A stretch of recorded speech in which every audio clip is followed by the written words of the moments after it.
Então, cada vez mais eu aumento a fratura, cada vez mais eu desagrego os minerais da rocha, ou pedaços da rocha. Mais água está circulando. Se tem mais água circulando, maior ação para conseguir decompor a rocha. Tá? E assim vai. Depois da planetária de rocha sedimentada, nós vamos ver outros tipos de mecanismo físico, para que essas coisas acontecem. Perguntas até aqui?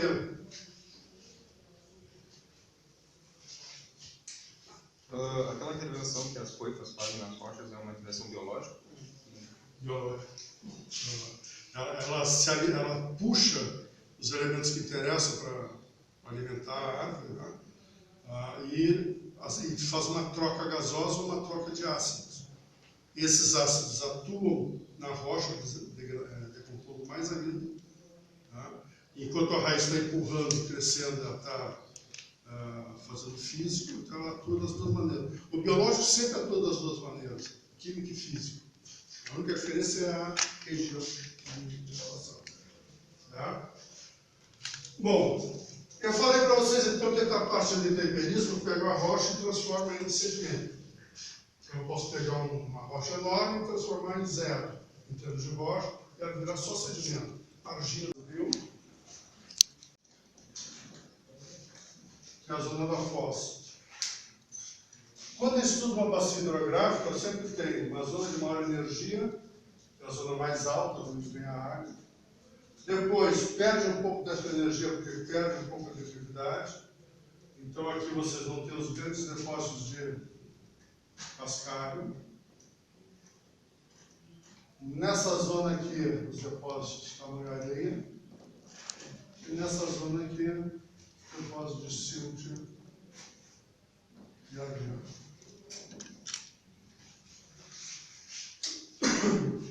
Isso aqui é uma diminuição da granulometria que é conduzida por uma cascalho. Tudo aquilo que tem acima de 2 milímetros de espessura, ou de diâmetro. Tá? Entre 2 e 0,0625, tamanho areia. Essa areia é dividida em muito grossa, média, fina, muito fina. Tem várias divisões. Vocês já trabalharam com aquelas peneiras de... Aquilo que vai passando na peneira vai dizendo qual é o tamanho do grão mineral. Se vocês usarem as peneiras, eu tenho lá os tamanhos e lá eu vejo, dentro dessa numeração que eu falei, cascalho também pode ser grânulo, pode ser semeado, até chegar a um matacão que é acima de 2 metros de diâmetro. E o tamanho de sílvio de argila são os dois menores. E essas peneiras sempre terminam numa última que é fechada, onde vai ficar o material argiloso depositado. Certo? Quando vocês trabalharem, vocês vão trabalhar, as peneiras vocês vão usar isso aí. Muito bem. Para ter esses depósitos aqui, eu dependo dessa energia do rio. O que ela tem capacidade de transportar? É o que ela vai conseguir levar adiante. Tá? Quando eu falo pelo vento, normalmente a gente lembra de quê? De dunas. Tá? Então a gente tem lá as dunas. Sempre vai ter um braço maior e um braço menor, o vento vem do braço maior. Tá? O que acontece aqui? Se eu fizesse um exame granulométrico do material presente numa duna, dá perfeitamente uma curva de Gauss. É o material que a gente chama mais bem selecionado que existe na natureza. Por quê? O vento, diferente da água e do gelo, não tem muita capacidade de transporte. Tá? Quando ela tem energia para carregar aquele diâmetro de grão mineral. Os que são menores, ou que têm menor densidade, são levados, vão ser formados depósitos mais adiante da duna. Os que são mais grosseiros, ou maiores, com maior densidade, eles vão ser depositados antes da duna. Esses vêm por saltação no chão, esses são transportados pelo vento que começam a depositar, e os que são muito finos, eles vão mais adiante. Se eu pegar um projeto ambiente desértico, né, eu vou ter os ambientes de depósito. Então aqui vai chamar praia leito, depósito de praia.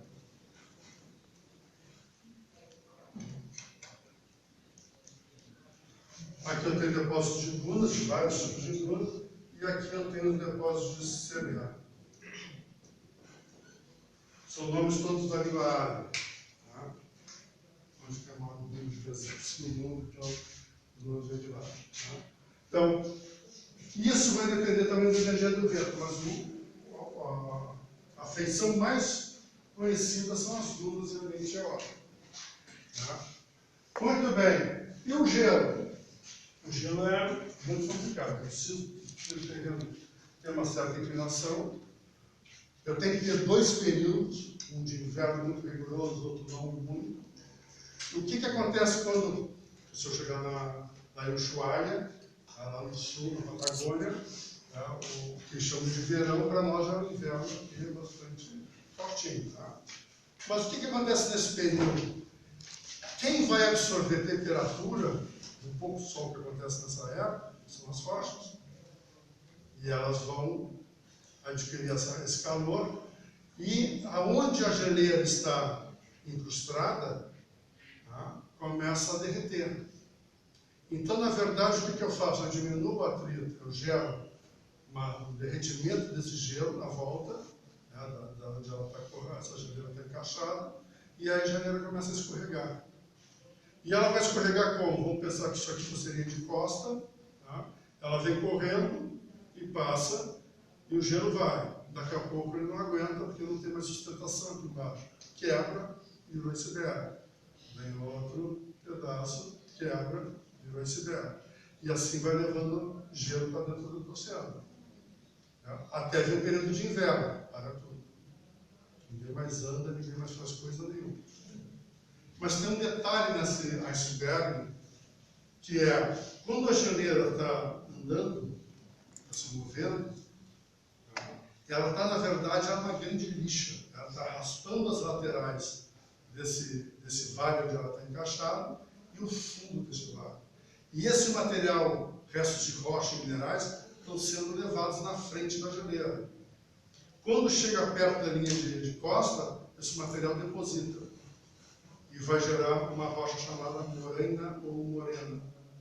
Então, quando chega ali, vai gerar, todo esse material vai ser depositado. Mas no iceberg, esse que quebrou e caiu dentro d'água, tem material ali no fundo. Tem rochas e minerais ali no fundo.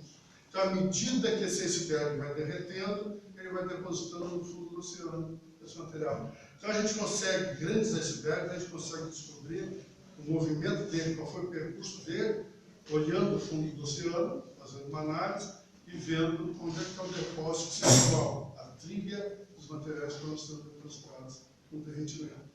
Tá? E é muito fácil derreter o gelo dentro d'água, por quê? Porque a água do mar é salgada, né? Então ajuda, né, a esse derretimento, porque o sal absorve um pouco dessa água, né? Então eu vou derretendo esse gelo com mais facilidade. Muito bem, então são os 3 sistemas de transporte que nós temos para os plutônios. Não necessariamente granito. É que, ao contrário do basalto, nas plutônicas, a maior quantidade que tem é granito. Eu tenho granodiorito, tomalito, bosonito, tem vários outros nomes. Nós vamos ver na próxima aula. Mas a que tem maior volume é granito, nas plutônicas. Nas vulcânicas é o contrário. A que tem menor volume é a basalto. Tem traquito, fudolito, tem outras rochas vulcânicas, que são as que aparecem no norte do estado, na região de Caxias, Gramado, Canela. Né? O que eu tenho menos lá é basalto. Mas todas são vulcânicas. Né? Mas é o nome que a gente batiza como mais fácil de ser utilizado. Né? Se eu chegasse aqui para você, vamos trabalhar agora com o chonchorito. Olha o nome dessa rocha, chonchorito. Isso é possível eu dar um nome desse na rocha, mas existe. Também existe o trongenito, é outra rocha. E a Santa Paciência, né? Vamos melhorar os nomezinhos da maneira. Mas esses já estão mais conhecidos. Vamos lá, turma, vamos olhar esse ciclo, vamos pensar, vamos fazer perguntas sobre ele, porque isso aqui, além de ser uma questão de prova, todo o resto é baseado nisso aqui. Todo o resto da disciplina é baseado nisso aqui.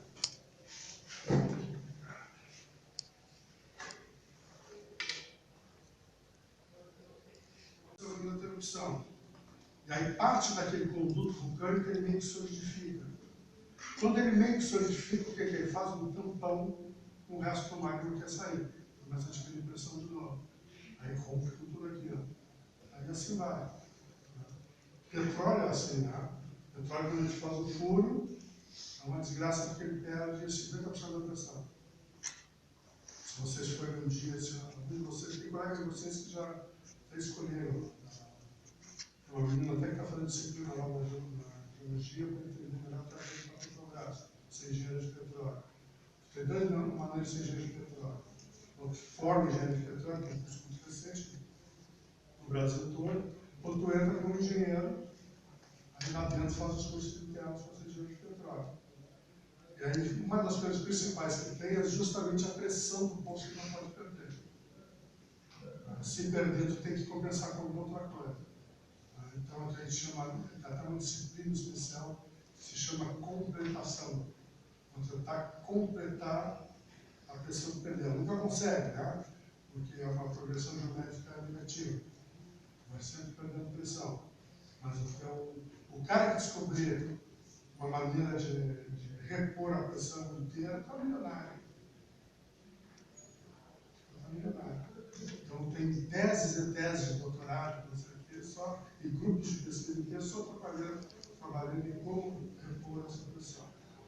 Tem diversas formas, água com argila, gás carbônico, utilidade. E o vulcão é exatamente igual.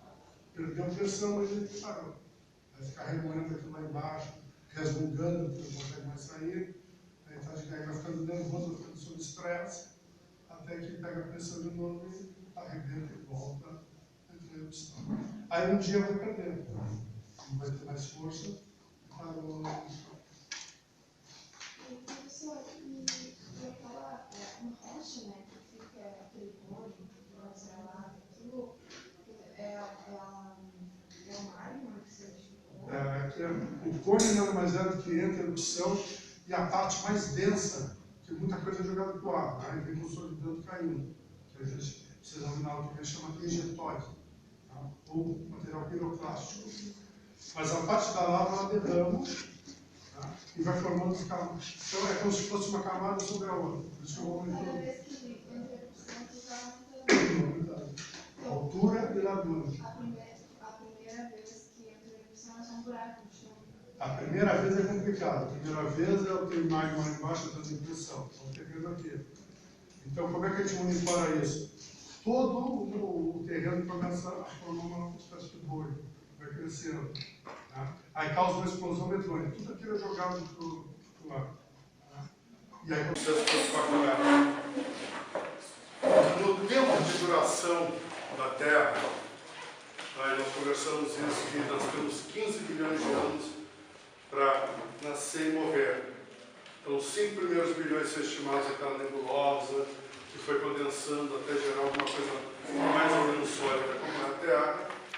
Nós estamos nos 5 bilhões de anos intermediários, para formar uma crosta, um manto, um núcleo, tudo juntinho. E os próximos 5 bilhões de anos é o término da Terra.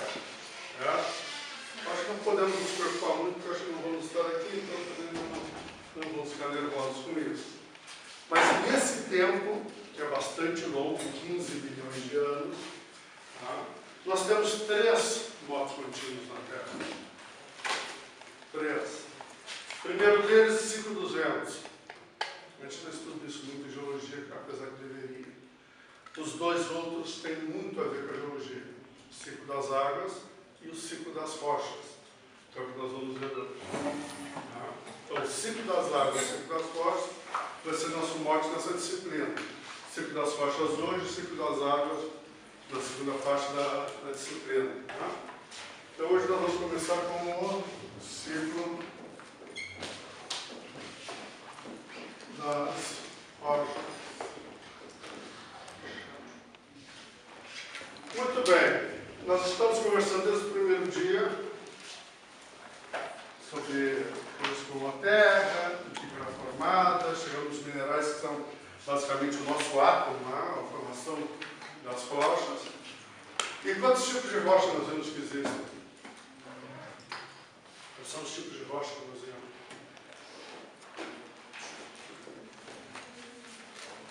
Lembra da bolacha, aquela do volume, peso, em área. Quantos tipos de rocha nós temos? Sedimentar, ígnea e metamórfica. Nós temos 3 tipos de rochas básicas. Essas rochas depois são subdivididas em diversas e variadas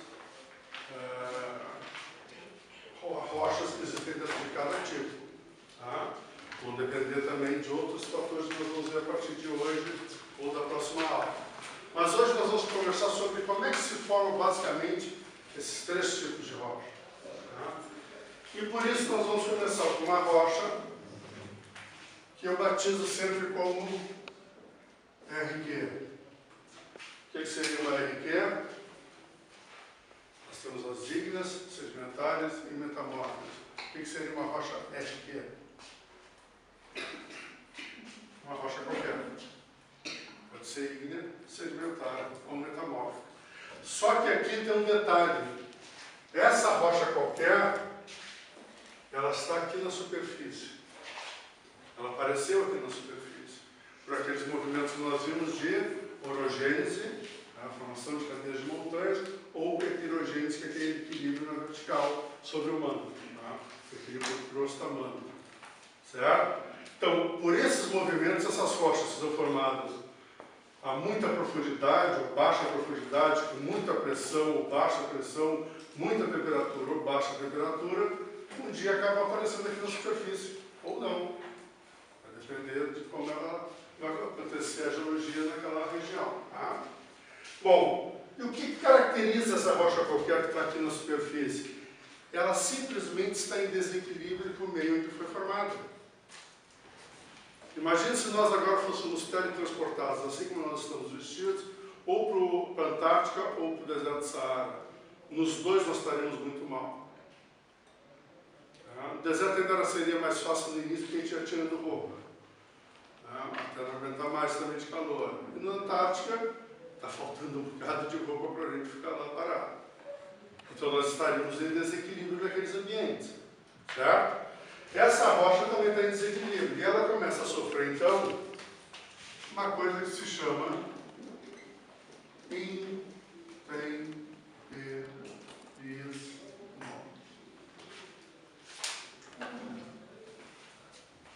O que é intemperismo?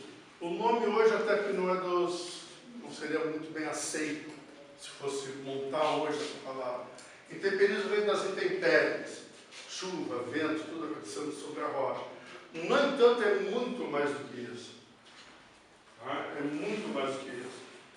O intemperismo ele pode ser de natureza física,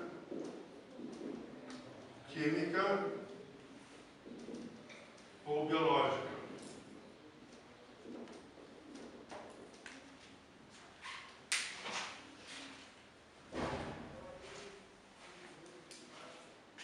Tem 3 palavrinhas básicas aqui que nós vamos ter que entender essas palavrinhas, até porque vocês estão se tornando profissionais e essas palavras vão fazer parte do vocabulário de vocês. A primeira delas é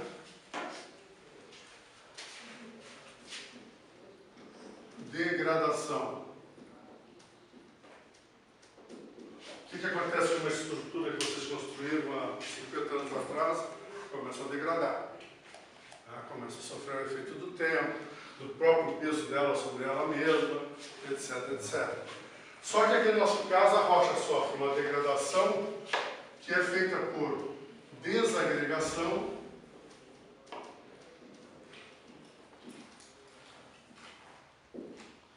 e decomposição.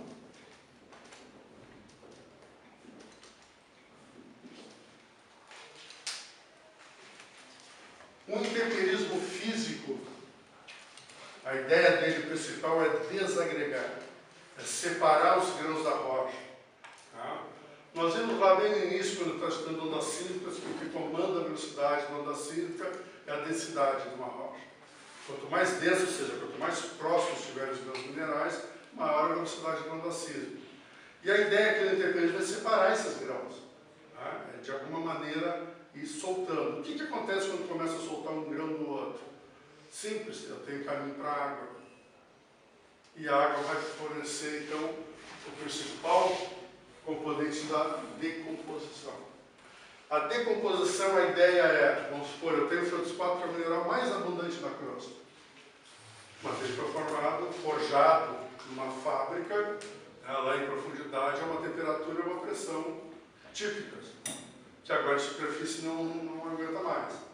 E esse feldspato vai começar a sofrer uma decomposição. No que ele vai se tornar? Argila, barro, que a gente vê aí no chão. Então, mica, piroxênio, fibólio, feldspato, tudo se transforma em argila. Certo? Se vocês pegarem a composição do feldspato, não vamos agora entrar nisso, porque nós vamos entrar na rocha sedimentar, nós vamos ver mais ou menos o que acontece com a composição química de cada mineral. Tá? Mas vamos supor, um feldspato é a base de sílica, oxigênio, que faz parte da classe dos silicatos, então isso é fixo. E aí depois vem, pode ter ferro, pode ser alumínio, potássio, sódio, cálcio e magnésio. Ora, potássio, sódio, cálcio e magnésio, quando começa o temperismo, começa a entrar em contato com a água e a decompor, isso vai embora. Isso entra em fica solúvel na água e isso vai dar salinidade aos oceanos, às águas dos oceanos. O que sobra? Sílica, oxigênio, ferro e alumínio. Basicamente, as argilas são formadas desses 4 elementos químicos. E mais alguma coisa que sobra ali no meio. Tá?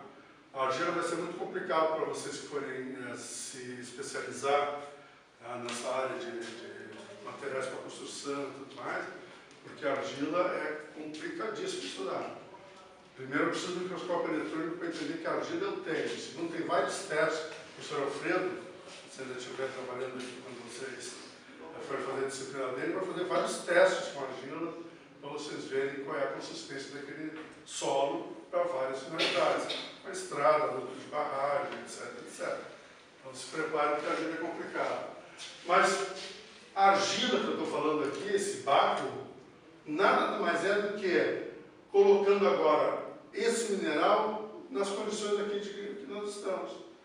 Porque a argila é estável aqui na superfície. Então, esse mineral que era instável agora na superfície, feldspato, mica, piroxênio, fibólio e outros, ele se transforma em um mineral estável. Essa é a ideia do temperismo.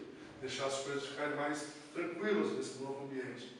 E o quartzo, que é outro mineral muito abundante. O quartzo é diferente.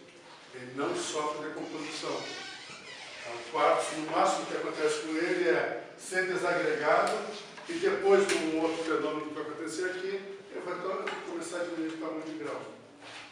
Porque ele não é quimicamente decomponível aqui nas condições que nós estamos. O quartzo passa por uma formação que precisa de uma temperatura muito elevada, um pH muito ácido, então são condições muito especiais. Isso só vai acontecer lá no metamorfismo, né? Quando chegar na situação metamórfica. Muito bem. Então, o temperismo físico desagrega, o químico decompõe e o biológico que faz as duas coisas. Com uma pequena diferença. Esses dois primeiros, o físico e o químico, atuam em grandes regiões por um longo período de tempo geológico. Vamos ver se vocês entendem. Nós temos uma rocha chamada varvito. Varvitos são rochas que são produto de materiais que estão depositados em lagos, em zonas glaciais. Tá? Então vai fazendo uma sobreposição de argilas, areias e tudo mais, onde aparecem camadas brancas e camadas escuras, podem ser vermelhas ou pretas. Por que acontece isso? Porque na época de verão, nas zonas mais frias, eu tenho uma maior atividade biológica. Então aí começa a deposição desse material orgânico, aí aparecem essas listas escuras. Quando vem o inverno, o que vai ser depositado ali? Material branco sem atividade orgânica nenhuma. Por isso fica listrado. Né? Bom, se eu tiver esse material sendo formado de um lago por um longo período de tempo, quando cessado agora e não pertence mais àquele ambiente glacial, porque a placa tectônica que estava andou, se moveu e saiu da zona polar. Essa Tibarvita nós temos aqui em Santa Catarina, na Pivarita. Então, vejo que as condições físicas e químicas agora mudam, porque mudou o clima, mudou o ambiente. Tá? Então, o temperismo que vai atuar sobre essa rocha vai ser diferente daquele onde ela foi formada, já tinha começado a sofrer temperismo. Então, à medida que vai mudando de posição essa rocha, porque a placa tectônica vai mudando de posição, ela vai mudar, mas isso no tempo geológico é um período muito longo. Então, nesse período longo de mudança de ambiente, é que esse químico e físico vai atuar. Certo? Já o biológico é um ambiente restrito. É um ambiente muito restrito geograficamente e temporalmente. Vocês podem achar até engraçado, mas, por exemplo, a gente anda nesses campos aqui no interior, né? Está viajando, aí passa por aqueles campos, tem os chamados campos sujos. Vai aparecer aqueles cupinzeiros, aquelas pirâmides de cupim. O estrago que faz na região, nas rochas e nos minerais, esses cupinzeiros, tá? É uma fábula, porque solta um ácido que começa a fazer a decomposição muito forte nos minerais que estão presentes. Muda o solo que a gente tem ali. Os agrônomos ficam indignados quando começa o produtor, o dono da terra, a largar o campo, deixar crescer aquele pisal todo, né, porque ele começa a mudar. Se o solo era de um tipo, ele possivelmente possa até virar a ser de outro tipo. E aí muda tudo. É a mesma coisa formigueiro. A formiga solta o ácido fórmico. Se eu deixasse uma rocha parada aqui agora, dentro de uma cuba, um monte de formiga na volta, vocês iam começar a ver em tempo real a modificação que ia acontecer na rocha, por causa do ácido fórmico, e assim por diante. Eu posso pensar nos minerais, nos animais escavadores, cobras, tatuns, etc. Posso pensar fisicamente e quimicamente numa árvore crescendo. Então, se eu tenho uma rocha, eu tenho uma fratura, e uma semente sai voando, né? Entra ali na fratura, começa a crescer o vegetal. A força que tem esse vegetal é descomunal. A gente pensa, a rocha vai segurar, não vai acontecer nada. Aquela fratura começa a abrir e começa a brotar a árvore. Mas isso é a parte física, né? Eu estou desagregando. Enquanto as raízes estão entrando e abrindo a rocha, nos lugares de fraqueza, isso é físico. Mas na ponta da raiz das árvores tem uma zona chamada coifa.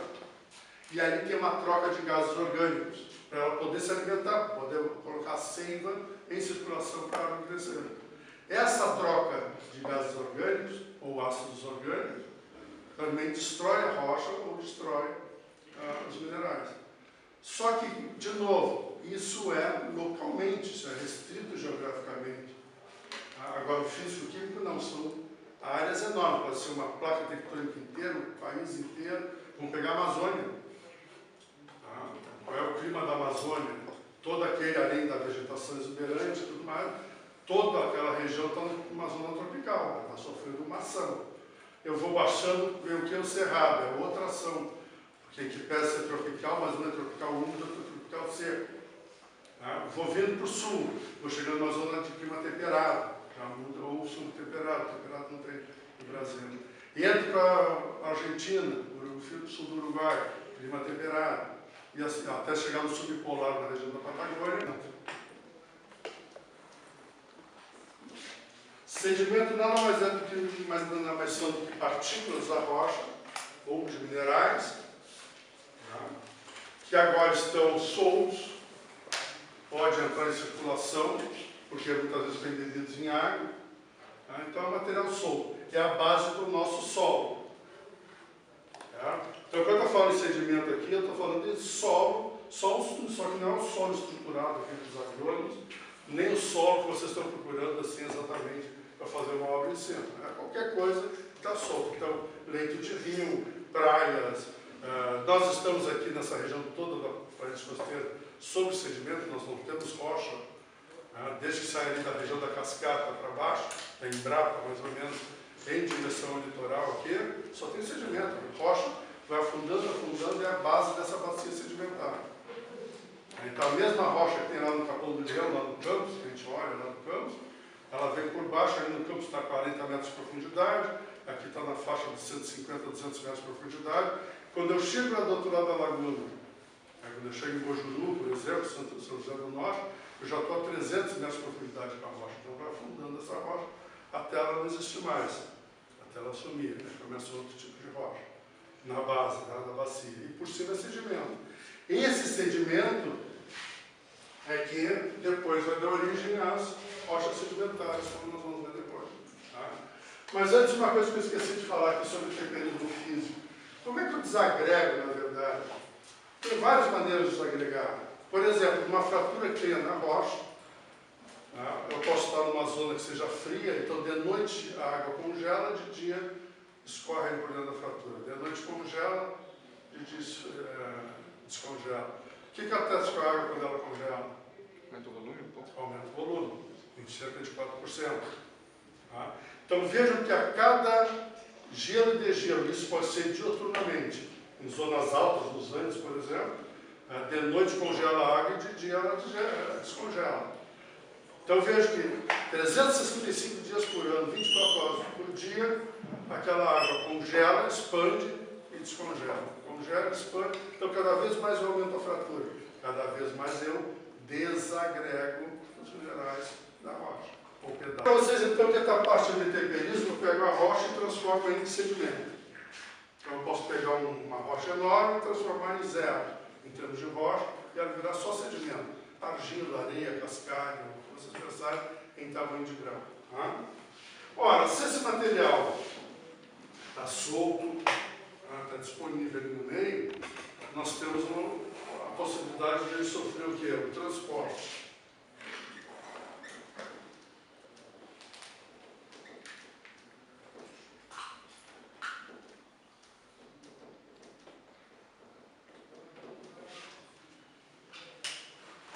Muitas vezes a gente confunde esse transporte com erosão.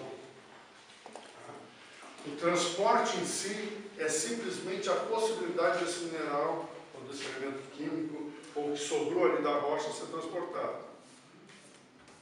Ele está estável, ele está solto, que ele pode ser transportado. E quando eu falo em transporte, eu estou falando principalmente que ele pode ser transportado por água, vento ou gelo. Erosão já tem um significado um pouco diferente, apesar de ser um transporte também, mas a erosão ela arranca pedaços. Então, por exemplo, se eu tenho um rio correndo normalmente e ele está transportando no seu caudal de água, que consegue transportar dependendo da energia. Então, grãos minerais de tamanho areia, tamanho argila, sei lá, está transportando, cascalho, mas às vezes tem uma chuva mais intensa e eu aumento esse potencial. Quando aumenta esse potencial, o que ele vai fazer? Ele vai começar a arrancar as margens, como a gente vê quando tem enchente, tá? E aí é o que a gente chama de erosão propriamente dita. Erosão é quando eu arranco. Uma geleira, quando ela começa a escorregar muito rapidamente, ela vai arrancando as laterais e o fundo na rocha. Tá? Existe o transporte natural do gelo, mas existe a erosão. Então, um confunde com o outro. Tá? Eu aceito os dois nomes, para mim tudo é a mesma coisa. Mas se vocês olharem nos livros de texto, vai dar confusão. Tá? Uma das maiores confusões que vocês vão ter é, primeiro, quando a gente fala em sedimento e relaciona com o solo. Tá? A gente sempre pergunta no Brasil, quem é que está falando de solo aqui para mim agora? É um agrônomo, um engenheiro civil, um engenheiro agrícola, um pessoal ali do oceano, um geólogo, quem é que está falando de solo? Que cada um tem uma definição completamente diferente. Tá? Por quê? Porque cada um puxa a sua sardinha muito do seu lado. Se vocês pegarem um livro de língua inglesa, não interessa qual é o país, mas se for de língua inglesa, tá? Eles sabem exatamente uma definição de solo que serve para todo mundo, para qualquer profissão. Para a gente ler solo, solo não tem dúvida. Nós temos muita dúvida aqui no Brasil. Tá? É complicado esse troço. Já se tentou fazer de tudo para harmonizar, tá? essa disputa de beleza, temos profissionais para saber quem está falando melhor de solo, mas é difícil, é muito difícil. Tá? Muito bem. Água, vento ou gelo. Quando o transporte é feito por água, essa água vai respeitar alguns níveis de energia que ela tem. Então, por exemplo, um dos principais fatores que comanda esse transporte não é exatamente o meio onde vai ser transportado, é a gravidade. Então, sempre esses sedimentos virão de lugares mais altos para lugares mais baixos. E quais são os lugares mais baixos onde termina esse transporte? As grandes bacias de captação. Pode ser um oceano, pode ser um lago intermediário, pode ser qualquer coisa, mas no final sempre a tendência é ir para os oceanos. São os grandes captadores de sedimento. Bom, a água vai seguir um traçado que é mais ou menos assim, onde eu até fiz, deixa eu fazer um pouco mais de visão. Eu tenho sempre 3 níveis numa bacia hidrográfica. Eu tenho a zona da montante, que é onde nasce o rio.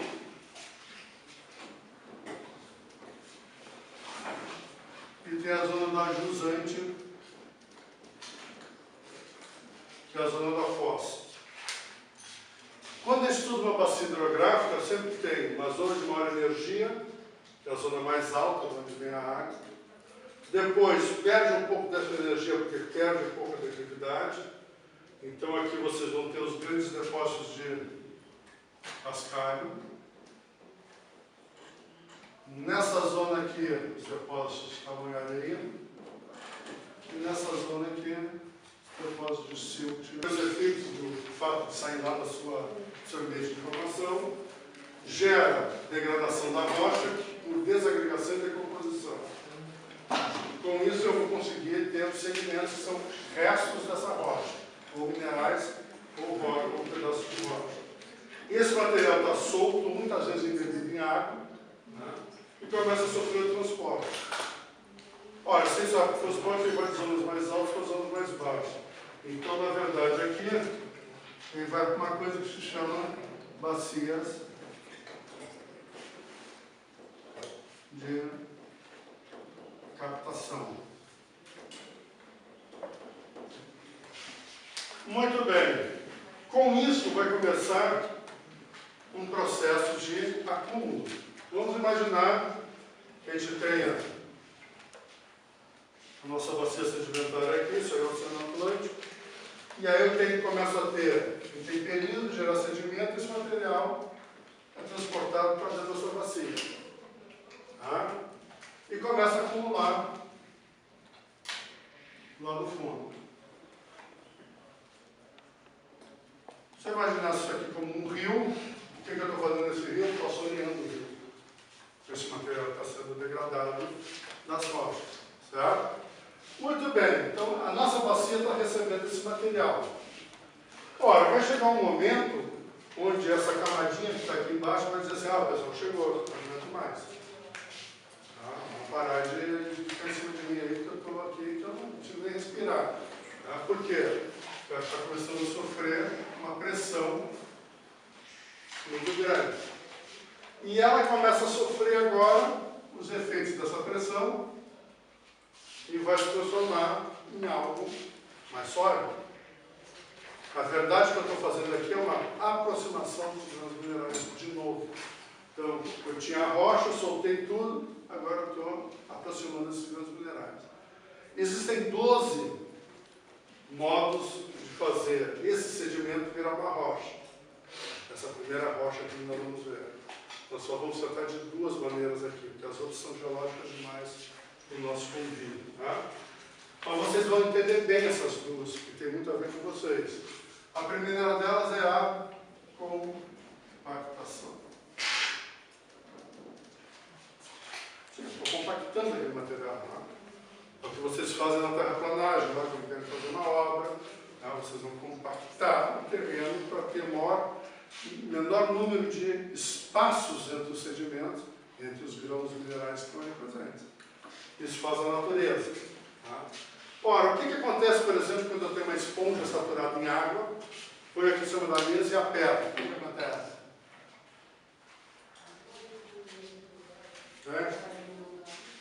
Eu vou expulsar a água água e o ar que estiver aqui nos poros dessa esponja, nos espaços dessa esponja. A mesma coisa acontece aqui. Toda a água, óleo, gás, que estiver presente aqui entre esses sedimentos, ele vai ser expulso. Ele vai sair desse material que está sendo compactado, só que, à medida que eu estou compactando, eu estou diminuindo o espaço. À medida que eu estou diminuindo o espaço, eu estou dificultando a saída desse óleo, gás, etc, etc. Então, a água ainda consegue sair, mas aquilo que estava dissolvido nela, não, nem todo. E o que vai acontecer? Vai sobrando para trás compostos de elementos químicos que vão gerar uma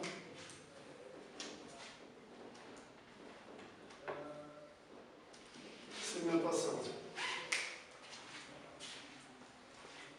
Com isso eu vou formar o quê? Eu vou formar a nossa primeira rocha, que é a rocha sedimentar. E como é que é o processo esse que faz a compactação, cimentação, diferenciação diagenética, não sei o que, outras coisas mais? Eles dão o nome de gênese.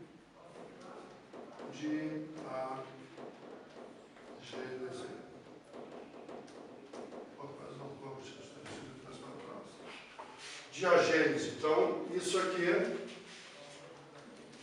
a nossa diagênese. Que é a primeira, o efeito sobre esse material sendo transportado e colocado dentro de uma bacia, que vai gerar a nossa primeira rocha, que é a rocha sedimentar. Tranquilo até aqui? Pessoal, vocês são engenheiros civis. Quem vocês acham que inventou a alvenaria? Foi um gênio? O cara que inventou a alvenaria? Não, foi um cara que teve a genialidade de enxergar a natureza. E se vocês pegarem aqui, o que é o tijolo? São os sedimentos. O que faz a união de um tijolo com o outro? O cimento. Que é o mesmo material que vai formar ali depois da cimentação. Mas como é que era antes dessa alvenaria de vocês? Como é que era antes? Eram pedras sobre pedras que eram ligadas por palha, esterco, sangue e barro. O sangue era para coagular e esse é o elemento cimentante final. Entre um bloco rochoso e outro para formar os castelos. E assim sempre foi. Então, a genialidade da pessoa que inventou, se foi um ou foi mais, foi ter enxergado na natureza como é que se forma as rochas sedimentares. O que eu preciso nessa parede aqui se sustentar? Entre outras coisas, que é eu tenho uma compactação e uma diminuição entre um tijolo e o outro, o máximo possível com a maior resistência possível. E para isso eu tenho que ter um cimento muito bom. As obras que não resistem é porque não foram um cimento muito bom, ou aí tem também a fabricação do tijolo, muito boa, sei lá. Aí tem outros problemas também. É cálculo estrutural, aí vocês sabem dessas coisas. Tá? Mas isso aqui é quase que uma cópia da natureza. Certo? Então, lembre-se que rocha sedimentar é formado como vocês fazem uma obra de engenharia. Tá? Só que tem um detalhe, vamos pensar agora em engenharia civil. Formei a minha primeira rocha. Essa rocha é boa para engenharia civil? É uma rocha que é formada muito próximo da superfície, porque nessas bacias de captação, o máximo que eu botar é num fundo oceânico médio. Que fundo oceânico profundo é rocha ígnea vulcânica. Não tem mais sedimento nem rocha sedimentar. Então, nas plataformas continentais, onde eu venho com terreno, eu tenho terreno, e eu tenho depósito que vem sendo carregado pelos fios, tem a chamada plataforma continental, isso aqui tudo já é mar. Então, por exemplo, onde se explora petróleo, são nessas plataformas continentais. Isso aqui já é a zona do talude continental, onde vai formar uma rocha muito importante. O petróleo se chama turbidito. Por que chama turbidito? Porque o material vem do turbilhonamento e é depositado aqui no final. E aqui tem matéria orgânica, tudo. É uma excelente rocha reservatório também. Mas a principal fonte por exemplo, você de Campos, no pré-sal, todo mundo anda na plataforma continental. Certo? Então, esse material que está sendo aqui colocado, que vem carregado pelos fios e tudo mais, ele vai começar a sofrer compactação, começar a sofrer essa diagênese. Mas para ter o óleo e gás, por exemplo, que eu estou falando aqui de petróleo, por isso que eu estou falando de petróleo, eu tenho que ter porosidade nessa rocha. Eu tenho que ter espaço entre os grãos minerais, senão eu não tenho óleo e gás.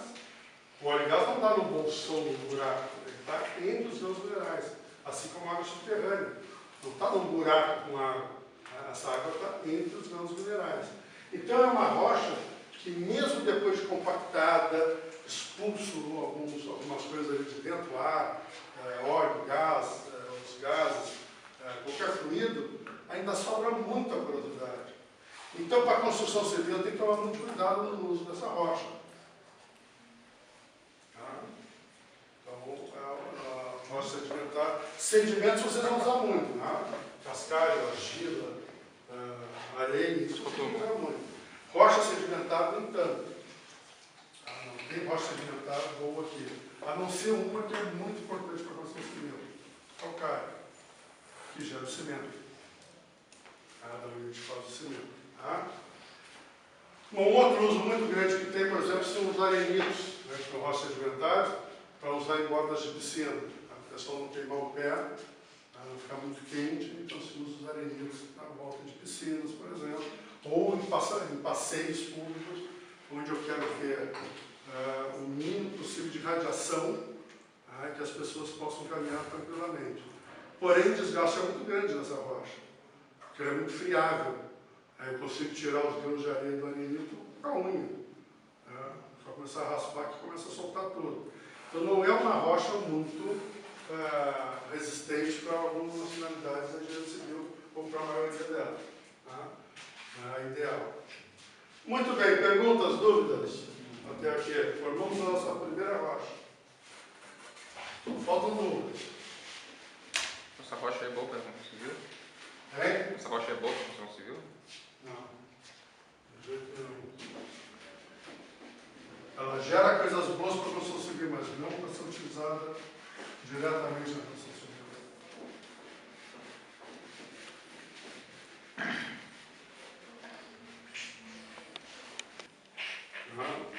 Ou ela vai voltar à superfície por movimentos de orogênese e ou epirogênese.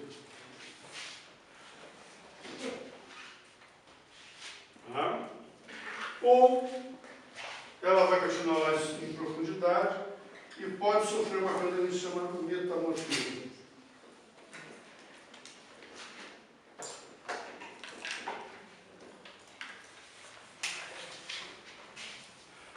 Ou pode ficar milhões de anos como um rocha sedimentar lá no fundo, sem sofrer nada. O que eu preciso para sair da diagênese, que formou uma rocha sedimentar, e chegar no metamorfismo? Um pequeno aumento de temperatura, um pequeno aumento de pressão, ou os dois. Basta eu passar de um determinado limite, eu já saí do mundo da rocha sedimentar, da diagênese para o metamorfismo. É só vocês pensarem naquele símbolo do Yang Deng, que está sendo convertido, onde se eu passo a passar de um para o outro, é uma pequena variação de pressão e temperatura, simplesmente. É uma linha muito tênue de diferença. Bom, metamorfismo, então, vai gerar, evidentemente, uma rocha metamórfica. Eu não posso dizer muita coisa agora sobre rocha metamórfica para vocês, porque é a rocha mais complicada que a gente tem em geologia. São ambientes de pressão e temperatura completamente diferentes de qualquer coisa que a gente seja habituado. São pressões e temperaturas onde as rochas vão sofrer metamorfismo no estado sólido, que se entrar em fusão é outra coisa. E essa rocha, assim formada, ela vai ter, porque é metamorfismo, é uma modificação da forma ou da química dessa rocha. Né? Então, eu acho que eu já dei esse exemplo para vocês, eu repito aqui. Se eu tenho um mineral do sistema cúbico, quase cúbico, baralho de quartos, tá? Arrumei direitinho, alguém deu um empurrãozinho em cima e ele ficou assim. Essa mudança aqui já é uma mudança de forma, sofreu metamorfismo, porque não é o mesmo mineral. Eu modifiquei o mineral simplesmente a sua forma. Se a gente olhar o que é a definição de mineral, eu saí de um mineral para outro, formado num ambiente metamórfico. Ora, mas por que conseguiu fazer isso em estado sólido? Imagine esses granitos que tem aqui na rua, aqui, esse paralelepípedo de rua. Fazer uma coisa dessa e dar um empurrãozinho e modificar um mineral que está ali dentro. Por isso que eu estava falando, a pressão e temperatura existente naqueles ambientes é tão grande, né, que deixa mobilidade dos elementos químicos e compostos químicos o suficiente para que eu consiga simplesmente dar uma modificada na estrutura ideal. É como se entrasse no estado de gelatina. A gelatina é sólido, líquido ou gasoso? Eu nunca entendi muito bem o que é uma gelatina. Para mim é quase um sólido. Né? Quanto mais balançante, menos sólido é. Quanto mais durinho, mais sólido é. Mas é uma coisa intermediária entre o líquido e o sólido. É mais ou menos isso que acontece. Os minerais, a rocha, fica nesse estado, nesses ambientes de pressão e temperatura, com mobilidade suficiente para haver uma modificação. Ou pode acontecer uma mudança química. Então vamos pegar um cálcio. Esse cálcio cai fora e entra no lugar dele o magnésio. Por que eu estou dando o exemplo do cálcio e do magnésio? Os dois fazem parte da tabela periódica, daqueles elementos alcalinos e alcalinos terrosos, que são muito solúveis em presença de algum líquido. E se for um líquido quente, ainda por cima, mais fácil tirar ele do circuito. O primeiro que tem maior mobilidade dos alcalinos e terrosos é o cálcio. Ora, se eu passo ali com um jato de alguma fluido quente pela rocha, na profundidade, esse cálcio pega a carona e vai embora. Mas aí eu não tenho mais mineral. Lembra que o mineral tem que ser capaz de ser expresso com uma fórmula química, estequiometricamente bem fechado e tudo mais? Pois bem, eu não tenho mais isso aqui já não é mais um mineral. Alguma coisa tem que ocupar o espaço do cálcio. E quem é que pode ocupar o espaço do cálcio? Alguém da mesma família. Tem que estar nos alcalinos ou alcalinos terrosos. Porque senão muda totalmente a coisa e não funciona bem. Tá? E se vocês olharem as propriedades do cálcio e do magnésio, são basicamente idênticas. A equivalência química, todos aqueles dados que a gente tem nos elementos químicos. A exceção de o raio atômico. O raio atômico do magnésio é um pouco menor que o raio atômico do cálcio. Portanto, ele tem condições de ocupar o espaço do cálcio. Eu dei esse exemplo também, a bola de basquete do cano incestado. Se a bola fosse do tamanho maior que o aro, jamais conseguiria fazer uma cesta. Como a bola tem um raio um pouco menor que o aro, eu consigo incestar. É o que acontece aqui. O magnésio tem um raio um pouco menor que o cálcio e ele ocupa. Isso acontece nas rochas sedimentares também. Quando eu tenho rocha calcária, aí no fundo do oceano, como eu tenho muita mobilidade pela presença de água, o cálcio também cai fora e o magnésio ocupa o espaço. Aí eu saio da rocha calcária cálcica para a rocha calcária que a gente chama dolomitítica, que é a magnesiana. Tá? Uma só serve para a indústria cimenteira e a outra só serve para corretivo de solo. Se eu trocar, eu mato toda a minha plantação e meu cimento será uma porcaria. Tá? Muito bem. Então, eu posso ter uma modificação estrutural ou física, uma modificação química, como pode acontecer as duas coisas no metalurgismo. Eu posso modificar a forma e a composição química. Tá? Então, é uma modificação física e ou química. Muito bem, depois que a gente entrar em rocha metamórfica para valer, vai ver isso aqui como é que funciona. Então essa rocha metamórfica também pode ter alguns caminhos a percorrer. Um deles é o mesmo da rocha sedimentar.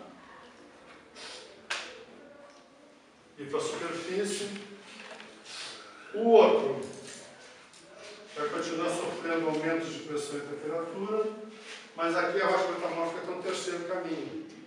Ela pode sofrer um novo metamorfismo, o que a gente vai chamar de retrometamorfismo.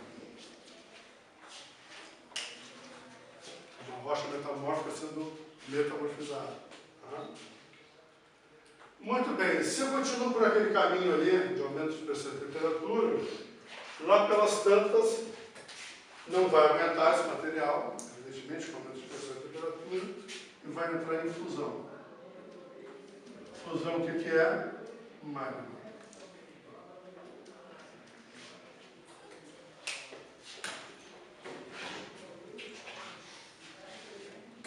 Pela consolidação agora desse magma, eu vou gerar a rocha ígnea.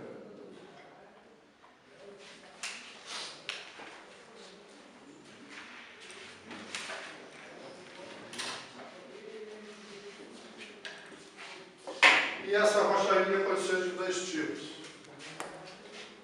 Ela pode ser vulcânica ou pode ser plutônica. Antes de falar sobre o magma e a rocha ígnea, vamos colocar aqui os caminhos que essa rocha pode sofrer. Ela pode vir para a superfície ou permanecer, em alguns casos, em profundidade e sofrer metamorfismo.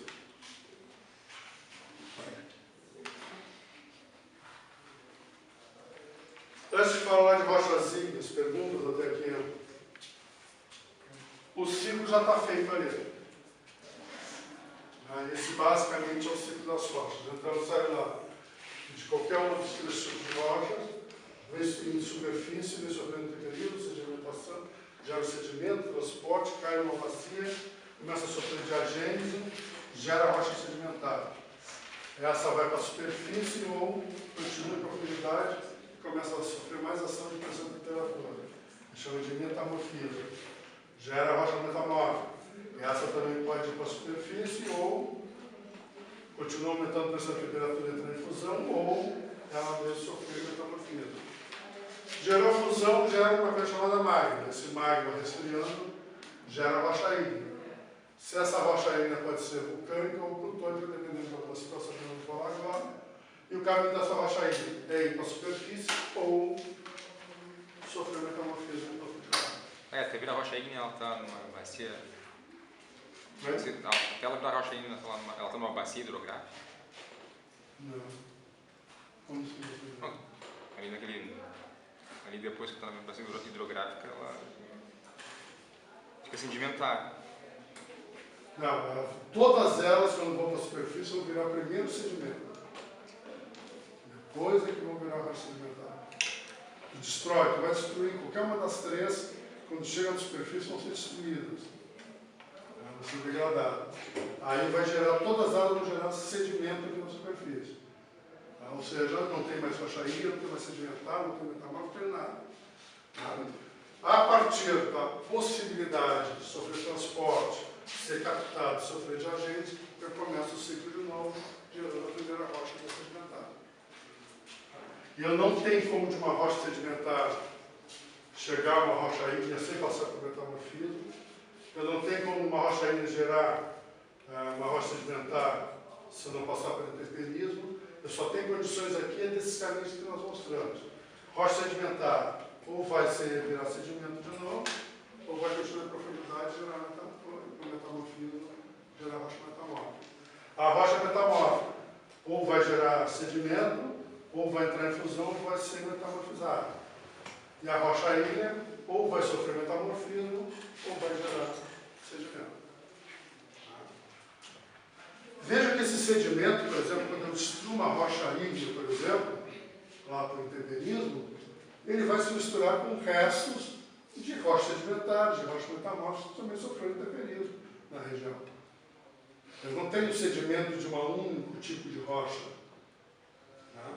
Eu tenho sedimentos que são misturas de vários tipos de rocha. Pensa num rio, né? O rio Camaquã. Aí vem lá de Lavras do Sul e termina aqui na Laguna dos Patos do Cristal. É a foz dele. Ele vai passar lá em Lavras do Sul por rochas graníticas, metamórficas, sedimentares antigas, depois passa de novo por graníticas, metamórficas, depois passa por rochas sedimentares, depois volta a passar por rocha ígnea. Tudo isso está sendo, o intemperismo está virando sedimento que cai dentro desse rio e é transportado tudo misturado, até chegar na foz, na Laguna dos Patos. Então eu não tenho sedimento de um único tipo de rocha que tem ali no transporte. É uma mistureba dele. Certo? Agora, nessa mistureba, a gente não leva muito em consideração qual é a química desse sedimento. A gente fala muito de granulometria, que é o que vocês trabalham em engenharia civil. Eu quero construir uma barragem de terra. O que eu preciso ter primeiro? Um núcleo de argila. De onde que vem essa argila? É uma mistura de sedimentos de vários tipos de rocha que não tem composto. Eu tenho que ter enrocamento em volta disso. O enrocamento aí eu posso pensar em rocha. Aí rocha, eu vou pegar restos de rocha, principalmente as ígneas, que são as melhores para a construção civil, e depois as metamórficas. Então, é uma mistureba, tá? Eu não tenho um sedimento de um único tipo de rocha, quando eu falo ali em sedimento. Muito bem, vou falar então um pouco do magma, mas depois a gente voltar numa sequência de perguntas, ver se vocês entendem. Quando eu entro em fusão, eu detonei com a geologia. Eu não tenho mais minerais, eu não tenho mais nada de geologia, propriamente dito. Eu tenho um caldo muito quente, cheio de elemento químico lá dentro. É isso que eu tenho. Tem os minerais chamados intratelúricos, que são minerais que com altas temperaturas e não sei o quê, mas isso é como se fosse uma sujeirinha no carpete. Né? Nem vê direito lá dentro do mar. Magma em grego significa pasta, massa. Então é uma massa quente.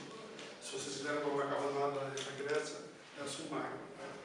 É uma massa muito quente. Pastosa. Uma coisa pastosa, quente, densa. Tá? E como é que isso vai se transformar numa rocha, que a gente chama de rocha ígnea? Ígnea significa formada pelo fogo. Tá? Muito bem. O magma está lá, né, quente para burro, mas o que tem na volta dele? O que é o magma? Isso é uma coisa quente. Tá? E toda coisa quente tende a subir. O ar quente aqui tende a ir para o teto do solo, o ar frio fica embaixo, não é isso? Então, o magma também tende a ir para a superfície. Para baixo é mais quente ainda, ele não vai, na direção do manto, então ele tende a subir. E ele vai subir como? Ele vai criando zonas de fraqueza que tem nas rochas que estão acima dela. E vai achando aqueles buraquinhos ali e vai até conseguir chegar na superfície ou ser barrado por alguém mais potente, uma rocha mais potente, que não deixa ele continuar subindo. Essa é a diferença da vulcânica para a plutônica. A vulcânica é aquele magma que foi procurando espaço, fraturas, zonas de fraqueza nas rochas e chega à superfície. A plutônica é aquela que sofreu alguma resistência a algum ponto na subida e para. Muito bem. Vamos pegar a vulcânica primeiro. Se eu conseguir chegar na superfície,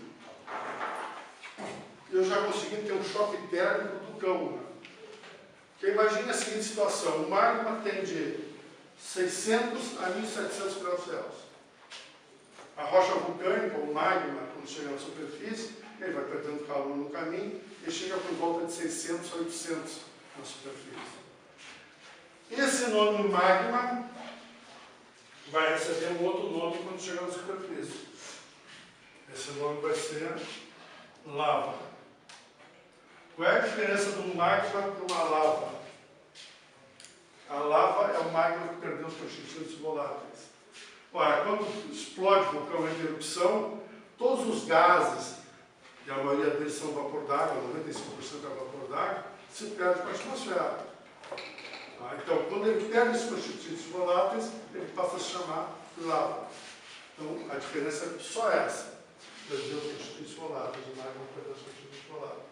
Ora, essa lava que está chegando a 600, 800 graus Celsius na superfície, vai ter um choque térmico, porque vamos pegar o deserto do Saara, que é o lugar mais quente que tem na superfície da Terra, ou o deserto da Mongólia, 50 graus Celsius, 55, 60 graus Celsius. Mesmo no lugar mais quente é o choque térmico, eu estou em 600 para 60. Eu estou com 10% da temperatura da lava. Então o choque térmico é muito grande. E basicamente esse material se consolida imediatamente. Em termos de tempo geológico, é instantâneo. Em algumas centenas de anos eu tenho a rocha ígnea vulcânica consolidada. Muito quente ainda, mas ela está sólida. Ainda está perdendo calor, mas está sólida. Só que nós podemos pensar também de outra maneira. Ao mesmo tempo que ela chegou lá, já se formou, ela já começa a sofrer temperismo. Porque já está na superfície. Que é muito rápido, a rocha ígnea vulcânica, aquela coisa toda é muito rápida. O fato de formar a rocha e já começar a sua decomposição, essa degradação é uma coisa muito rápida, é tudo instantâneo em termos de tempo geológico. Já a plutônica, que é um magma que não consegue chegar na superfície, vai parar no meio do caminho, mas vai parar onde? No meio de outras rochas. Já estão formadas. Uma rocha é um sólido. E todo sólido, por definição, é frio.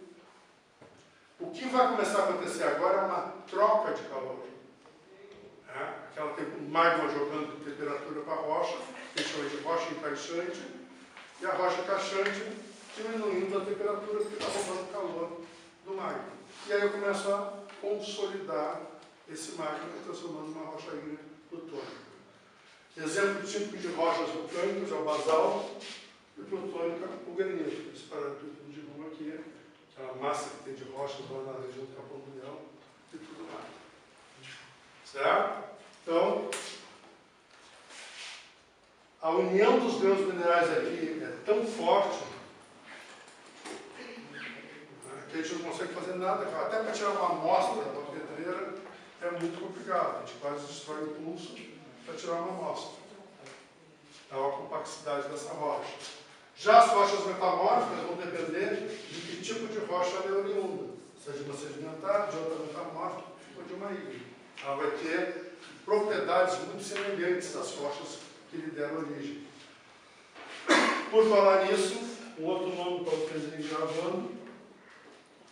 A rocha que vai dar origem à rocha metamórfica, já que é tudo no estado sólido, ela se chama de protolito. Proto, a rocha original, litos, rocha. Então, a rocha original, a rocha que deu origem à rocha metamórfica. Então, por exemplo, um gneiss, qual é o protolito do gneiss? Não são granitos. Qual é o protolito do mármore? É o calcário. Então, a rocha que dá origem àquela rocha. Qual é o protolito de uma argila? Parece. A argila é protolito de quem? Xisto, ardósia, folhênio, assim por diante. Muito bem. Perguntas até aqui? Por que o nome plutônica? É? A rocha ígnea. Plutônica. Plutônica. É porque o nome. Porque é alguma coisa formada em profundidade. Pluton em grego significa profundo. Todos esses nomes aqui, em geologia, assim como na biologia, sempre tem um prefixo, um sufixo, alguma coisa de origem grega ou latina. Então, se a gente sabe um pouco de latim, um pouco de grego, já deduzo o que quer dizer a palavra. Essa é uma dificuldade que eu sei que as gerações mais novas têm em relação a mim. A gente tinha latim, né, no científico, no segundo grau. Mas só de olhar a palavra, até em biologia, eu olho a palavra, seja que imagino que seja. É por causa do latim. Mas se a gente não tem essa noção, realmente fica complicado. Essas palavras são muito... Por exemplo, metamorfismo. Por que meta? A gente tem que pensar qual é a meta de vocês, de se formar em engenharia civil, cair fora da UFPEL e trabalhar em engenharia. Essa é a meta. Então aqui a meta é transformar a forma, né, modificar a forma da rocha original. Tá? A gente sempre tem que pensar nos nomes dessa maneira. Não. Tem que pensar que a raiz de uma rocha ígnea vulcânica é uma plutônica. Porque nem todo magma que está lá em profundidade consegue sair. Porque é que nem petróleo, né? Quando o magma conseguiu romper e chegar na superfície, o que ele perdeu? Os gases, perdeu pressão. Então, enquanto tiver alguma pressão, ele vai continuar. Por isso que tem vulcões que a gente diz, esse vulcão é extinto. É extinto por quê? Porque perdeu a pressão. Mas o que sobrou do magma lá embaixo vai formar uma plutônica. Então, quando ele está em atividade, ele ainda tem muita pressão. Mas tem um monte de magma lá embaixo para ter essa pressão. Até o dia que perde a pressão e termina. Então, se vocês pegam lá, por exemplo, na Itália, o Vesúvio, o Etna, toda a questão na Grécia, o que vai acontecer? Lá está em atividade plena, mas está diminuindo o espaçamento entre as erupções vulcânicas, sinal que está perdendo a pressão. Então, essas outras performações de cadeias de montanhas, onde eu tenho muita pressão por causa da atividade de choque entre duas placas, eu ainda mantenho essa pressão e temperatura. Quando termina essa formação da cadeia de montanhas, vai começar a distinguir essas zonas de vulcanismo. Uma parte de 95%, todas as rochas ígneas são vulcânicas. No momento que tapa esses orifícios, essas frestas, e o magma não tem capacidade, mais pressão, força para sair, cessa totalmente a atividade vulcânica? A vulcânica pode cessar, mas a plutônica continua. A plutônica continua. Continua lá embaixo. A raiz de toda a vulcânica é uma plutônica. O inverso não é verdadeiro. É muito difícil ter uma zona, não conheço nenhuma, pelo menos que eu ouvi falar de geologia, não podia acontecer, de um magma que todo ele tivesse sido expulso para fora da forma de rocha vulcânica. Quando eu tenho, por exemplo, intemperismo sobre uma rocha ígnea vulcânica, imagine aqui, eu imaginar aqui um vulcãozinho, tá? Aqui na superfície. Quando esse vulcão está aqui na superfície, começa a sofrer também, como eu disse, temperismo físico, químico e biológico. Então, de fora para dentro, começa a haver intervenção do intemperismo, tá? O que vai sobrar no final? O que a gente chama de conduto vulcânico. Então vai ser a última coisa, porque foi a última coisa a ser consolidada, vai ser a última coisa a ser intemperizada também. Se você chega em Fernando de Noronha, no aeroporto de Fernando de Noronha, a gente está pousando, se vocês estiverem sentados à esquerda do avião, vocês vão ver um conduto vulcânico sobrante. Não tem mais vulcão ali, só tem o conduto. É um tótem de rocha. A gente está pousando, está vendo aquele tótem ali. Está vendo só o final de todo aquele período que sofreu aquele vulcão que tinha ali.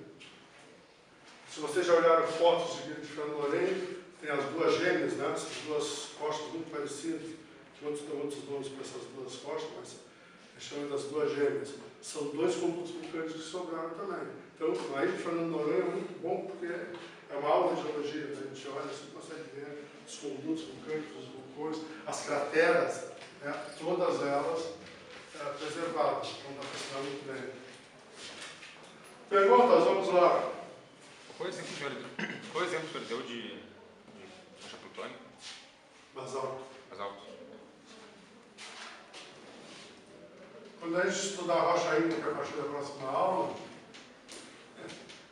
vocês vão ver que quando a gente tenta classificar as rochas ígneas, o que existe menos no mundo é basalto. Existem outros tipos de rocha vulcânica, mas o termo que a gente usa corriqueiramente é basalto. Tá? Assim como rocha ornamentais. Vocês vão construir um prédio, querem revestir com rocha. Qual é a vantagem de revestir com rocha? Conforto térmico, acústico, entre outras coisas, de manutenção. Fica muito mais barato no final. Muito bem. E aí, vocês vão chegar na loja, lá que vende as rochas, E o cara só tem 3 nomes para falar para vocês: mármore, granito e xisto. Xisto é normalmente usado só para piso, para telha, alguma coisa desse tipo. Mas para revestimento é mármore e granito. Sobre o nome de mármore, está tudo bem. 90% daquelas rochas que chamam de mármore são mármores. Existe a diferença entre os mármores, mas são mármores. Mas 95% dos granitos não são granitos. Eles colocam todo o resto num balaio só e chamam de granito. Tá? Então, se a gente é pouco avisado a respeito disso, não tem conhecimento, vocês vão querer colocar uma rocha porque acharam bonitinho, porque o que chama mais atenção numa rocha para fins ornamentais é estética. Os arquitetos entendem muito bem disso. Tá? Então, tu olha para a rocha e te apaixona pela rocha. Essa rocha do meu prédio vai ficar joinha, fica muito bonita. E o cara vai dizer assim: que rocha é essa aqui? Granito. Aí vocês colocam no prédio e, se bobear, aquilo começa a degradar todinho. Tá? Então tem que tomar muito cuidado. Eu sei que a gente sempre puxa a sardinha para o nosso lado, como eu puxo, vocês puxam para o lado de vocês, mas se vai fazer o revestimento externo de uma edificação com rocha, pergunta para alguém que conheça, um geólogo, assim, se é realmente a rocha que o cara está dizendo, ou se é o nome comercial. E sobre o nome comercial só tem esses 2 nomes, mármore e granito. Infelizmente é assim. Vamos pensar na aula metamórfica e na ilha, a fim de engenharia civil. Rocha metamórfica, como eu disse, ela precisa de um protótipo, como o próprio livro. Ora, se ela vem de uma sedimentar, ela vai ter as mesmas qualidades e defeitos de uma sedimentar. E vocês conhecem bem isso. Quando a gente anda nas ruas de Pelotas, tem muita calçada que é revestida com ardosa. E a ardosa começa a fazer erosão. Começa a formar buraco. Principalmente quando eu tenho skate, bicicleta, patins, ou na entrada das garagens, os carros entrando e saindo. Não aguenta. Porque, na verdade, a ardosa vem de metamorfismo sobre o argilito, sobre a argila. E a argila, o que é? Uma série de camadas umas sobre as outras. E no meio daquelas camadas tem as chamadas ligações fracas ou ligações de Van der Waals, que normalmente é água. Que faz a ligação. Ora, numa cidade que é muito úmida, mas não pensem que é úmida por cima, é úmida por baixo. Aquele negócio de dizer assim, o clima de Pelotas é o mais úmido do Rio Grande do Sul, não é, está longe de ser. Ela é úmida porque a umidade vem de baixo, nós estamos a 50 centímetros de elevação freática. Esse é o problema de Pelotas, não é do ar, é de baixo. Ora, se eu tenho elevação freática tão próxima, eu estou contaminando minha ardosa ali que eu botei de calçamento. E essa água começa a entrar entre as camadas e serve como um colchão de ar, de água. Só que lá pelas plantas não aguenta com determinado tipo de peso ou de fricção, por causa de skate. Skate é típico, porque skate faz muita fricção. Tu anda sobre a ardosa e quebrou a ardosa. Casa de Ferreira, Espeto de Pau, é um edifício todinho, a garagem de ardosa. E eu falo, quem sabe vocês começam a cada placa dessas que quebram, substituir por uma de basalto. São muito semelhantes para quem me conhece. E logo no início que é colocado, quando está em terraça.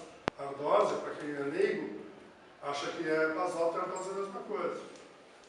Além de serem 2 tipos de rocha completamente diferentes, ainda tem comportamento totalmente diferente. Quebrar, começa a fazer erosão. Então, não é uma rocha a ser utilizada. A arenita eu já falei para vocês, né? Então aqui o que teria? Quartzito. O quartzito já pode ser utilizado na construção civil. É uma rocha muito resistente. Se tu não precisar fazer choque contra ela, ela é uma rocha muito resistente. Tem algumas residências aqui em Pelotas, principalmente ali pela Barroso, na Santa Cruz, que tem revestimento externo até metade da parede de quartzito. Então é muito bom de ver também. Se for, por exemplo, uma rocha metamórfica que venha de uma rocha ígnea, tem que tomar cuidado. Por exemplo, um granito. O metamorfismo do granito vai gerar pugnais. O gneiss, vocês conhecem também, normalmente quem tem lareira em casa, que é a lareira de pedra, tá? São aquelas rochas que tem manchas claras e manchas escuras. Parece, muitas vezes até parece uma zebra assim, de separação. O que acontece no metamorfismo? Naquela mobilidade que nós falamos, pela ação de pressão e temperatura, as rochas ígneas têm dois tipos de minerais. Os chamados minerais félsicos e os minerais máficos. Esses aqui são os claros, esses aqui são os escuros. Os escuros são mais densos que os claros. Tá?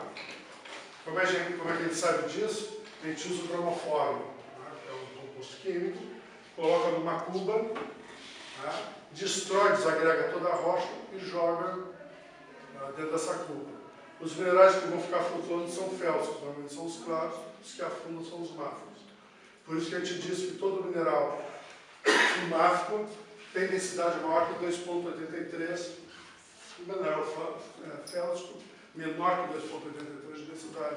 Por quê? O bromoforme é exatamente 2,83 a sua densidade. Certo? Ora, o que acontece na mobilidade? Os minerais máficos e os félsicos se separam e vão formar essas bandas claras e as bandas escuras do gneiss. É a única coisa que faço. Então veja, quando eu tinha uma rocha ainda plutônica, esses minerais estavam caoticamente distribuídos, heterogeneamente distribuídos dentro da rocha. Portanto, as propriedades da rocha eram iguais em todas as suas proporções, basicamente iguais. Tem problemas que acontecem, mas basicamente iguais. Quando eu gero o gneiss, eu já vou ter diferença de comportamento. Porque eu vou ter bandas com mais densidade e bandas com menor densidade. E aí começa a haver conflito. Então eu tenho que saber para que eu vou usar esse gneiss. Normalmente o gneiss é usado para revestimento interno, essas lareiras que eu estou falando, muito pouco utilizado para núcleos de barragem ou barragens de roncamento, seja lá o que for. Mas para fazer brita não tem problema. Se quiser usar como brita na construção civil, o gneiss não tem problema nenhum, porque vai misturar tudo na hora de cortar que eu vou britar essa rocha. E as melhores rochas, disparadamente para a construção civil, são as rochas ígneas plutônicas. São as que têm maiores propriedades de resistência de tudo que vocês possam imaginar. O Alfredo vai fazer um teste com vocês, se já não fez. Ele pega um arenito, um basalto, um granito, não sei que outra rocha que ele usa, e coloca no início do semestre, numa cuba com água. Quando chega no final do semestre, o arenito já não existe, é um monte de areia quentinho. O basalto ele começa a ficar avermelhado, porque oxidando o ferro que tem na rocha ainda do que é muito ferro, ele começa a ficar avermelhado, ou seja, começa a oxidar. A rocha metamórfica também não aguenta muito, eu não sei qual é a rocha metamórfica que usa normalmente, e o granito, absolutamente nada, está lá inteiraço. Sim, claro, dentro do tempo de um semestre, e agora, mas eu posso fazer isso agora proporcional ao tempo útil, de uso. Então as rochas ígneas plutônicas são as melhores. As vulcânicas não são boas? Como é que eu posso dizer para vocês? Quando eu tenho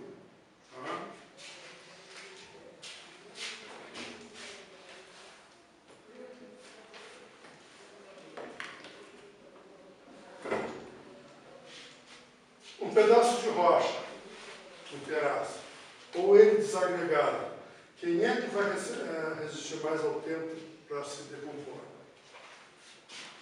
Pedaço maior? Pedaço maior? Pedaço maior. Porque o outro, o que eu fiz? Aqui eu tenho esse perímetro para atacar e aqui eu tenho um perímetro menor para atacar. Então eu vou eternizar muito mais rapidamente os pedaços menores. Então agora vamos pensar qual é a diferença básica de um granito, de uma rocha ígnea plutônica, com uma vulcânica. Tamanho de grão mineral. A plutônica, como eu tenho tempo de crescimento, aquela troca de calor é muito lenta lá em profundidade, os minerais crescem e eles são praticamente todos visíveis ao olho nu. A rocha ígnea vulcânica, como ela tem aquele resfriamento, aquele choque térmico muito violento, os minerais não crescem, simplesmente se formam. E eu não consigo identificar nenhum óleo só com o uso de microscópio petrográfico. Então eu tenho superfície de ataque menor. Então se eu uso como calçamento de rua ou de passeio, seja lá o que for, o ataque intempério é muito mais rápido sobre rocha basáltica. Além disso, a quantidade de magnésio de uma rocha ainda vulcânica é muito grande. E ela, com o intemperismo, à medida que o intemperismo atua, vai formando uma espuma, um sabão em cima da rocha. Então, se vocês pegarem as calçadas que são de passeio aqui de Pelotas, tem muitas com basalto, para escorregar em dia chuvoso, é uma maravilha. Tá? Então, não serve. Segundo, se eu uso como calçamento de rua, tá? A frenagem dos carros se torna muito perigosa. Então, o pessoal que mora na serra, aqui no Rio Grande do Sul, que usa esse tipo de calçamento, sabe o que eu estou falando. Então, você freia e o carro desliza muito mais do que rocha ainda plutônica. Então, isso é um problemaço que tem no uso de rocha ainda plutônica. Mas aí tem uma máxima que diz o seguinte: eu vou usar a rocha que tiver em melhores condições e o mais próximo da minha região. Por quê? Cada vez que eu penso no bem mineral, seja ele para construção civil, seja ele uma indústria qualquer, eu tenho que pensar em 3 aspectos principais. Primeiro, o volume de material. Ele é suficiente para aquilo que eu necessito? Por exemplo, uma obra, a duplicação da BR-116 agora. Uma única jazida é suficiente? Ela tem volume suficiente? Então, tem que analisar. Segundo, a qualidade da rocha. Ela já está sofrendo processo de critério se está no descarte. Eu já nem uso aquela rocha. Então, a qualidade da rocha. E terceiro, que é crucial, que é o frete, a distância do centro do consumidor. Por quê? O valor unitário aqui não tem valor agregado. É muito baixo. Então, eu não posso pegar uma rocha daqui e transportar, a não ser que seja para os fins de rocha ornamental. Mas para fins de construção civil, vocês viram o que aconteceu em Porto Alegre ano passado, retrasado, o negócio dos areais foram fechados, os caras tiveram que trazer areia de muito mais longe. A construção civil subiu 30% o valor da construção civil. Por quê? Porque todos esses materiais têm valor muito baixo. Então, não posso transportar. E aí vocês vão pensar em Pelotas. O que tem material de basalto lá do norte do estado para usar aqui? Aí eu tenho uma palavra muito boa para isso: burrice. Estou pagando uma coisa que não tem 500 milhões de tipos de rocha diferentes. Aqui no sul, nós fazemos uma rocha de lago. Bom, isso é burrice, em primeiro lugar. Segundo, a falta de organização de uma região que é a nossa, no sul. Extremamente desorganizado, sem planejamento nenhum, por isso é pobre. Por quê? Aqui tem 50 variedades de granitos diferentes para serem usadas para rochas ornamentais. E mais de 100 para serem usadas na construção civil de uma maneira geral. Muito pouco é utilizado. Muito pouco mesmo. E o pior, cada vez que vai se fazer uma obra, em vez de continuar usando a mesma pedreira que já estava sendo utilizada, ou seja, o ambiente já estava degradado, já está tudo arrebentado, então vamos continuar usando aquele ponto. Não, a gente vai descobrir uma nova pedreira para usar. Mais um ponto de degradação ambiental. Aí depois a culpa é da geologia. Não é da geologia. A culpa é do empreendedor que está usando aquele material. E às vezes o outro era muito melhor, era só continuar a utilizar.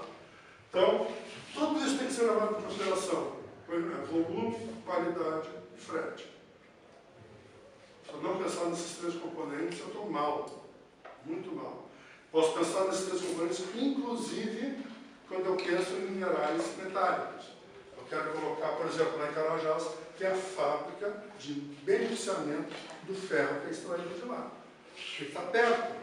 Porque quando eu beneficio esse ferro, transformo ele em pré-aço, ou qualquer coisa parecida com o aço final, eu estou gerando valor agregado em cima. Se eu simplesmente pegar aquele minério de ferro